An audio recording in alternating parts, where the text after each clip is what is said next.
Okay, let's continue further with the proof of the Hahn Banach theorem. Now, to prove this theorem, we proved a lemma. Now, remember that what is Hahn Banach theorem? It says that if f belongs to y star, that means it's a bounded linear functional defined on y, and y is a subspace of x, x is a normal linear space, then we can extend f to f naught, which belongs to x star, such that norm of f is equal to norm of f naught.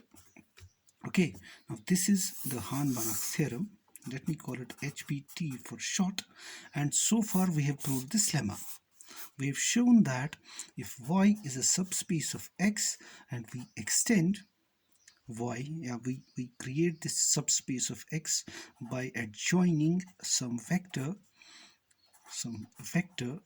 x naught which does not belong to y to y, and get a bigger subspace. By that I mean it is the span of y union x naught. Then if f belongs to y star, that means it's a bounded linear function of y, it can be extended to f naught belonging to y naught star with the same property, with norm of f equal to norm of f naught. This is what we have to prove. This is what we have done in the lemma.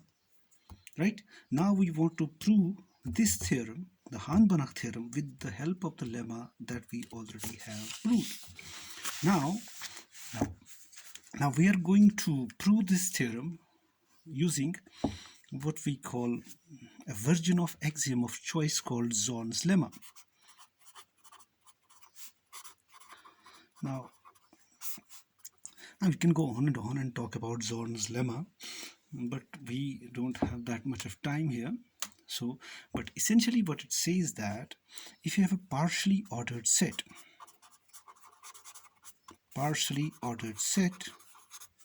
let me write it down properly. If in a partially ordered set, let me call it set A, every chain has an upper bound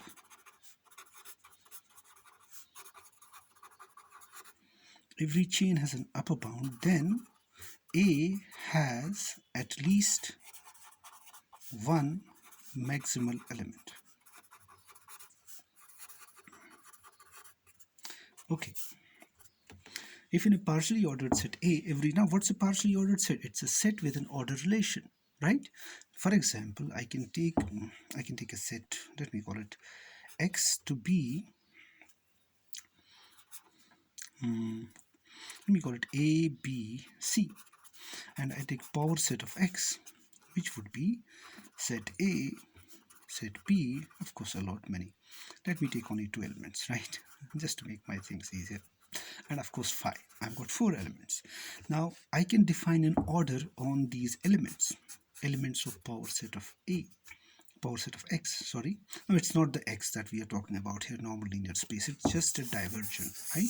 We want to know what is Zorn's lemma that we are going to use to prove Hahn Banach theorem with the help of the lemma that we have already proved, right? Now clearly I can think of A less than equal to AB and phi less than equal to A, right?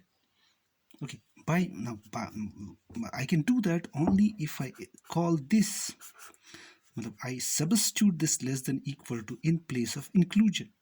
Now inclusion means a subset of, right? If I take them to be the same, then I can think of this as a partially ordered set. It is an order, a relation which is reflexive, which is symmetric, and which is what do you call it? Which is transitive and antisymmetric, which is reflexive, transitive, and antisymmetric. Okay, now as you can see, the two, I cannot, in this case, I cannot write this, or I cannot write B, this is not clearly not correct. These two elements of this partially ordered set are not comparable, right? Right. Okay. But if I took the set of natural numbers or integers, there is also an automatic order relation of magnitude. I can say 1 is less than 2 is less than 3 is bigger than 0. It has an automatic order. So this is also a set of integers. Now, how do you denote it? Okay, if I denote it by Z, is a partially ordered set under the natural order of the numbers, right? But in this case, every number, every element of Z is comparable. I can put a less than equal to or greater than equal to between any two integers, any two real numbers. Now we call this a chain. A partially ordered set. A partially ordered set is a chain if any two elements are comparable. And you can, in this case, A and B are not comparable under the order relation inclusion. And you could have many more order relations. Suppose you take the natural numbers. I can give an order relation, means a relation which is a partial order, reflexive, antisymmetric, and transitive. For example, the factor of. Now I say A is less than equal to B if A is a factor of B. Then 2 would be less than equal to 4, but 4 would be less than equal to what? 4 would be less than equal to 8. But 4 would also be less than equal to, let me call it 24, right? Because 4 is a factor of 24, 4 is a factor of 24. 8 is also a factor of 24. But 4, you can also have 2 is a factor of 6. You could have many chains, right? But it need not be that all the elements are comparable. I'm not going there. Now let's see what Zorn's lemma said. Now in a partially ordered set, there would be these chains, right? Just in this case, I have a chain. This is a chain inside this partially ordered set. A is less than equal to B. All both the elements are comparable. Means a subset of the partially ordered set is a chain. Similarly, if I take the integers with the factor relation, A is less than equal to B, if A is a factor of B, if I take that order relation, there would be many chains, like 2 is less than 4 is less than 8 is less than, of course, by that here less than I mean a factor of. 2 is a factor of 4, 4 is a factor of 8. There would be chains in a partially ordered set. Now what the Zorn's lemma said, which is equivalent to axiom of choice, famous axiom of choice or infamous, depends on your orientation. Okay, now Zorn's lemma is equivalent to axiom of choice, which is just an axiom that we assume to be true. You can just read about it somewhere else. But now what the Zorn's lemma said, which is equivalent to axiom of choice, that if we have a partially ordered set in which if you take the subsets which are chains, and every chain has an upper bound. If you take the set of natural numbers, it is a chain, but it does not have an upper bound. There is no biggest natural number under the natural order. Okay, so if you have got that every chain has an upper bound, then A would be a maximal element, and maximal element means which is not less than any other element of that set. So that was some digression into Zorn's lemma. Now we come to the proof of the theorem. Okay, now what we do, proof of the theorem, what we do, we create a chain. So we define a collection. Let's denote it by this fancy F to be Z, comma G. Now what is Z? This ordered pair ZG is, Z is a subspace of X containing Y. Now we know we started with a normal linear space X and it has a subspace Y. Now we take Z. Z is like this. Z is a subspace of X which contains our subspace Y. Now you take all such Z's, right? And G is a bounded linear map. Now G is a map that is from Z to K such that it is linear and it is continuous, and norm of G is equal to norm of F, right? Now this is our set, and you have got an ordered pair, a subspace of X which contains the subspace Y, and along with it a functional defined on Z, which is functional means a bounded linear functional here, which is an extension of which is an extension of the original functional y. Yani g, now you have to see that z is bigger. Z is contains y. So f is a mapping from y to z, y to k, set of complex numbers or real numbers, and g is a mapping from z to k also, which is again bound, both are bounded linear. And furthermore, we are saying that we're taking those ordered pairs in which case g when restricted to y becomes f. Yani g is an extension of f. Okay, we take this collection of ordered pairs, f subspace of x and a functional defined on that subspace.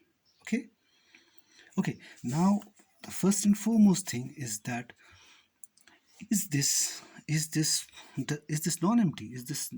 Does there exist something, some element, some pair which would satisfy it? Of course, because trivially y is a subspace of y and f is an extension of f. So clearly I have got an element, that is our y, and given f, which are given. Y is a subspace of x and f is a bounded linear functional defined on y. Okay, so it does belong to this fancy f, this collection. That means f is non-empty. So it has at least one member. And of course it has got lots of, if we look at the lemma that we proved, it has got uncountably many members, right? Because we can then just adjoin one vector to y, right, and get a functional that would be an extension of the given functional, right? So just it's non-empty. Okay, now if we consider a chain means a subset of this partially ordered set in which which is like a chain, which is like 1 is less than equal to 2 is less than equal to 3. Now okay, now first we so this is non-empty. Furthermore, I can define a partial ordering, and I can define an order under which I can compare the two elements of this set f. So I compare it like this: z1 g1 is less than equal to z2 g2 if and only if. By this I mean z1 must be a subspace of z2 and g2 when g2 is a map, a functional defined on z2. When I restrict it to the smaller subspace z1, it should give me g1 back, and it's the extension of g1. So in this case, under this relation, it automatically becomes a partial ordering on f, which is a non-empty set of pairs of things. One which is a subspace, it's a pair of a subspace and a functional defined on it. Now we consider a chain. Now consider a chain in this set, any chain C. So let us index this chain by G alpha, Z alpha, G alpha, where alpha is some index in some index set. Now be any chain in this set. Okay, then take Z0 to be the union of alpha, union of all these subspaces here, union of all these Z alphas. Now in general, the union of subspaces need not be a subspace, but if those subspaces form a chain, then union must also be a subspace, right? Suppose if I take A is a subspace, B is a subspace, now then A union B must also be a subspace, because A union B would be nothing but B, and B is a subspace. Now since similarly if we have a chain which is an infinitely many chain, then it's straightforward. You can easily prove that in case of an infinite or countable or finite chain. Finite is straightforward. In case of an infinite chain, it can also be proved that Z0 is a subspace of X, and since each of Z alphas contain Y, then Z0 would also contain Y. Okay, and for now, suppose X belongs to Z0, we define G0. Now we define G0 from Z0 to K by G0 of X is equal to G alpha of X, right? If X belongs to Z alpha. Okay, now the straightforward way of defining a functional or z naught would be, because for each z alpha we already have a functional defined on that subspace. So when I say, now I just define it to be g alpha of x, because if x belongs to z alpha, I already have a functional. Now if, of course, if x belongs to z naught, it must be some in some z alpha, because z naught is the union of these z alphas. And if it belongs to z alpha, I already have a functional g alpha defined on z alpha. So with the help of g alpha, I can define a g naught, which would be a bounded linear functional defined on the z naught. Okay, now if this point is clear, right, then if I take z naught g naught, now this pair z naught and g naught, it's a bounded linear map, because every g alpha is a bounded linear map. So then this z naught g naught must be an upper bound of this chain. Means that if I take, this was an arbitrary chain in F, and since it was a chain, z naught had to be a subspace which would contain y, and we could also define a functional on it. Then since g naught when restricted to z alpha would become g alpha. So g naught is an extension of every g alpha in this chain. So that would mean that z naught g naught as a pair, right, under the rule of partial ordering given by this relation here, g naught z naught is an upper bound of C. It's an upper bound of the C, which was an arbitrary chain in my original partially ordered set, which I denoted by fancy F. So we have proved that every chain in this partially ordered set, in which partial order was defined like this, every chain has an upper bound. So now comes our Zorner's lemma, the axiom of choice. It says that if in a partially ordered set A, every chain has an upper bound, then A has at least one maximal element. It means, so we have the original partial ordered set which we defined like this. This must have, by Zorner's lemma, at least one maximal element. So we conclude that by Zorner's lemma, fancy F has at least one maximal element. Okay, let's call it Z prime F prime. It means Z prime F prime. When I say it is maximal element, it means Z prime is not a subspace. Is not a subspace. Any of these Z's is not smaller than Z under the partial order, and F dash, no, none of the G's is an extension of this F dash. Okay, you just look at the notes also carefully, and things would be clearer. Now we claim that this Z dash must be equal to the whole space X. Now remember that all these elements in F are such that these Z's are a subspace of X. Now we are saying that the maximum of these Z's under the partial ordering that we have defined must be the whole space X. Now we prove that by contradiction. Now suppose that's not the case. Suppose that is not the case.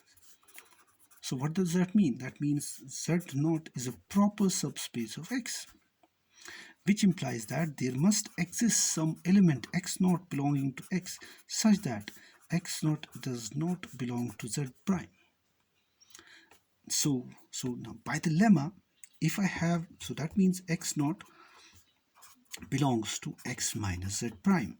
Now we know that in the lemma, when we extended a subspace, in this case Z Y to Y naught, we can extend this Z dash by this vector X naught, right?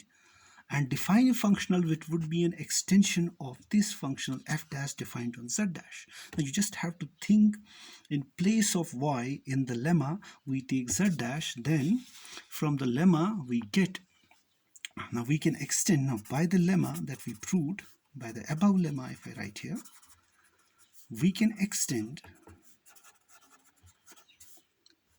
f dash to a functional, let me call it f dash naught, on the space z dash plus, let me call this x naught, without changing the norm, without changing the norm of f dash. But that would contradict the maximum. In that case, what does that mean? That means if I can extend a functional from z dash, and z dash, now clearly z dash is a proper subspace of z dash plus x naught, and f naught, f dash naught, when restricted to z dash, would become f dash. So that would mean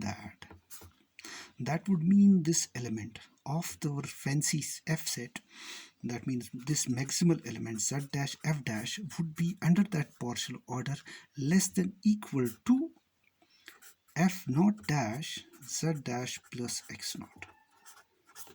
So a contradiction. So which would contradict? So this clearly contradicts the maximality of z dash f dash, because we have it has an this z dash f dash is the maximal element of M. None can be bigger than it under the given partial ordering. So that would be contradiction. So hence z bar is equal to x. So that means, now what do I have? Now I have z bar and f dash. Let me call this f dash by, okay, let's call this f dash. So z dash f dash becomes x f dash. So what does that mean? Now what do I have? I have got a functional by the definition of the set f dash when restricted to any subspace, or in particular to y, would become f. And of course norm of f dash would be equal to norm of f whatever जो भी हमने वहाँ पे लिखा था. So we have found an extension of f to the whole space x from f, which was a bounded linear functional on the subspace y, with all those properties. So we're done. So we have proved the Hahn Banach theorem. Dear students, you must look carefully at all those study material that I have provided you, and that would help, and go through it more than once if you want to really understand Hahn Banach theorem, right? Okay, let's cut it here. Okay.